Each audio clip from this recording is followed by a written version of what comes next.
नमस्कार, मैं रविश कुमार। आइए जानते हैं देश दुनिया की तमाम बड़ी खबरों को सिर्फ 10 मिनट में कर लें। भारत 7-8 मई को पाकिस्तान सीमा के पास वायुसेना अभ्यास करेगा। इससे आतंकियों में डर का माहौल बनेगा। NOTAM जारी कर दिया गया है। यह कदम सीमा पर सुरक्षा बढ़ाने की रणनीति का हिस्सा है। पंजाब हरियाणा हाईकोर्ट ने पहलगाम हमले में मारे गए 26 पर्यटकों को शहीद का दर्जा देने की याचिका पर कहा कि यह उपयुक्त समय नहीं है। पहले हालात सामान्य करने और सुरक्षा व्यवस्था पर ध्यान देना जरूरी है। भारत ब्रिटेन ने मुक्त व्यापार समझौते पर सहमति बनाई है। प्रधानमंत्री मोदी ने इसे ऐतिहासिक और पारस्परिक रूप से लाभकारी करार दिया। यह समझौता दोनों देशों के आर्थिक और व्यापारिक संबंधों को नई ऊंचाई देगा। पहलगाम आतंकी हमले के बाद सरकार ने 7 मई को देश भर में सिविल डिफेंस ड्रिल करने का फैसला लिया है। इससे नागरिकों को आपातकालीन स्थितियों से निपटने की तैयारी और जागरूकता बढ़ाने का अभ्यास कराया जाएगा। भारत द्वारा पाकिस्तान की आतंकी साजिशों को उजागर करने के बाद चीन समेत कई पुराने सहयोगियों ने पाकिस्तान से दूरी बना ली है। भारत की कूटनीति से पाकिस्तान की अंतर्राष्ट्रीय स्थिति कमजोर हुई है। मायावती ने चुनाव आयोग पहुंचकर तीनों चुनाव आयुक्तों से मुलाकात की। वे आमतौर पर ऐसे मंचों पर नहीं जाती, इसलिए इस बैठक को राजनीतिक रूप से अहम माना जा रहा है। मुद्दों पर चर्चा गोपनीय रखी गई। अगले CJI जस्टिस BR गवई ने एक मामले में DC पर कड़ी टिप्पणी की। उन्होंने कहा कि ऐसे अधिकारियों को सजा देकर ही सुधारा जाएगा। उनका सख्त रुख न्यायिक प्रणाली में अनुशासन का संकेत देता है। युद्ध के समय ब्लैकआउट में रोशनी बंद कर दी जाती है ताकि दुश्मन को भ्रमित किया जा सके। यह रक्षा रणनीति की अहम दीवार होती है। इससे हमले की सटीकता पर असर पड़ता है और सुरक्षा बढ़ती है। सरकार ने सड़क हादसों के घायलों के लिए 5 लाख रुपए तक कैशलेस इलाज की योजना लागू की है। इससे पीड़ितों को समय पर उपचार मिलेगा और अस्पताल में भर्ती प्रक्रिया में आर्थिक बाधाएं नहीं आएंगी। गृह मंत्रालय ने 7 मई को देश भर में मॉक ड्रिल करने का आदेश दिया है। सभी राज्यों को कहा गया है कि नागरिक, सांसद, विधायक और सुरक्षाकर्मी इस ड्रिल में भाग लें ताकि हर स्तर पर तैयारियां पुख्ता हों। OBC आरक्षण को लेकर देरी के चलते महाराष्ट्र में 2016-17 के बाद स्थानीय निकाय चुनाव नहीं हो पाए। सुप्रीम कोर्ट ने 2021 में राज्य सरकार का अध्यादेश रद्द कर दिया, जिससे चुनाव प्रक्रिया और अटक गई। सरकार ने सड़क हादसों के पीड़ितों को कैशलेस इलाज की योजना लागू की है। इस योजना में देश भर में घायल व्यक्ति को तत्काल मुफ्त उपचार की सुविधा मिलेगी। केंद्रीय मंत्री गडकरी ने पहले इसकी घोषणा की थी। 7 मई को मॉक ड्रिल में home guards, NCC, NSS, civil defence volunteers और छात्र शामिल होंगे। साथ ही आम नागरिकों को भी इसमें भाग लेने और प्रशिक्षण देने की योजना है ताकि व्यापक तैयारी हो। सुप्रीम कोर्ट ने महाराष्ट्र में स्थानीय निकाय चुनावों की अधिसूचना 4 हफ्ते में जारी करने का आदेश दिया है। कोर्ट ने कहा कि पूरी चुनाव प्रक्रिया अगले 4 महीने में पूरी की जाए, जिससे देरी खत्म हो। UNSC की बैठक में पाकिस्तान को समर्थन नहीं मिला और वहां उसे फजीहत झेलनी पड़ी। शशि थरूर ने बैठक का गणित समझाया और बताया कि पाकिस्तान को आतंकवाद के मुद्दे पर विश्व स्तर पर जवाब देना पड़ रहा है। राहुल गांधी ने करनाल जाकर पहलगाम हमले में मारे गए विनय नरवाल के परिवार से मुलाकात की। भारत ने हमले के बाद सिंधु जल समझौता रद्द किया और पाक नागरिकों को देश छोड़ने का आदेश दिया। शिवांगी सिंह भारत की पहली महिला फाइटर पायलट बनी जिन्होंने राफेल उड़ाया। बचपन से पायलट बनने का सपना देखने वाली शिवांगी ने इसे पूरा किया और अब भारतीय वायुसेना में मिसाल बन चुकी हैं।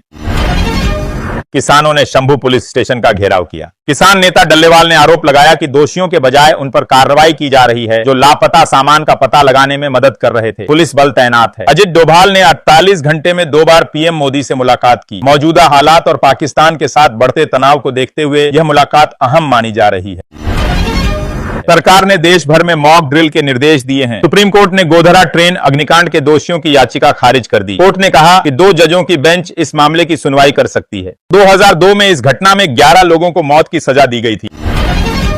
UNSC की बैठक में पाकिस्तान से पूछा गया कि क्या हमले में लश्कर शामिल था। परिषद ने भारत पर हमले का आरोप खारिज कर दिया और पाकिस्तान से आतंकी गतिविधियों पर सफाई देने की मांग की है। भारत ने सिंधु जल समझौता आंशिक रूप से निलंबित कर दिया है। चिनाब नदी का जलस्तर घट गया है और अब पाकिस्तान में पानी की किल्लत दिखने लगी है। स्थानीय लोगों ने इसे भारत की सख्त नीति बताया है। जाति जनगणना के बाद राजनीतिक बहस तेज हो गई है। खरगे ने आरक्षण की सीमा खत्म करने और निजी शिक्षण संस्थानों में भी आरक्षण लागू करने की मांग दोहराई है। अगले चुनावों में यह मुद्दा अहम बन सकता है। भारत ने सलाल और बगलीहार डैम पर गेट बंद कर दिए, जिससे पाकिस्तान में पानी का बहाव रुक गया। अब केंद्र किशन गंगा परियोजना पर भी ऐसे कदम उठा सकता है। पाकिस्तान को पानी के लिए मुश्किलें बढ़ सकती हैं। बैसरन घाटी में हुए हमले के बाद भारत ने 7 मई को मॉक ड्रिल का निर्णय लिया है। लश्कर के आतंकियों ने 27 टूरिस्ट्स की हत्या की थी। यह हमला भारत की पर्यटन और एकता पर सीधा हमला माना गया। सरकार ने जम्मू कश्मीर और लद्दाख में हाइडल प्रोजेक्ट्स तेज करने का निर्णय लिया है। इनसे न केवल बिजली बनेगी बल्कि पाकिस्तान को पानी के मामले में करारा झटका मिलेगा। पुराने रुके प्रोजेक्ट्स को भी शुरू किया जाएगा। न्यायमूर्ति BR गवई के पास उल्लेखनीय संपत्ति है। उनका जन्म 1960 में अमरावती में हुआ और वे 14 नवंबर को देश के अगले मुख्य न्यायाधीश बनने जा रहे हैं। 2005 में वे बॉम्बे हाईकोर्ट के स्थायी जज बने थे। भारत पाकिस्तान तनाव के बीच पाक सेना ने लगातार 12वीं रात LOC पर उकसावे वाली कार्रवाई की। भारत ने इसका करारा जवाब दिया है। पहलगाम हमले में 26 लोगों की मौत के बाद स्थिति बेहद संवेदनशील बनी हुई है। CBI निदेशक की नियुक्ति पर सहमति नहीं बन पाई। चयन समिति में प्रधानमंत्री, विपक्ष के नेता और CJI शामिल हैं। नए प्रमुख के नाम पर एकमत न होने से प्रक्रिया फिलहाल रुकी हुई है। दिल्ली के एक होटल में हीरा व्यापारी से 20 करोड़ रुपए के हीरे लूट लिए गए। आरोपियों ने सौदे का बहाना बनाया और नकद देने की बात कहकर वारदात को अंजाम दिया। पुलिस ने 4 को गिरफ्तार किया है। भारत ने सिंधु जल समझौता स्थगित कर पाकिस्तान को कड़ा संदेश दिया है। अटारी सीमा बंद करने समेत कई बड़े कदम उठाए गए हैं। यह निर्णय पहलगाम आतंकी हमले के बाद राजनयिक संबंधों में कटौती के तहत लिया गया। सुप्रीम कोर्ट के 22 जजों ने अपनी संपत्ति सार्वजनिक कर दी है। यह निर्णय दिल्ली हाई कोर्ट के एक जज के घर नकदी मिलने के बाद पारदर्शिता सुनिश्चित करने के लिए लिया गया। CJI संजीव खन्ना की संपत्ति भी उजागर की गई। भाखड़ा ब्यास मैनेजमेंट बोर्ड ने पंजाब पर नांगल बांध के संचालन पर नियंत्रण का आरोप लगाया है। मामले को लेकर कोर्ट में याचिका दायर की गई है, जिसमें पंजाब पुलिस को हटाने की मांग की गई है।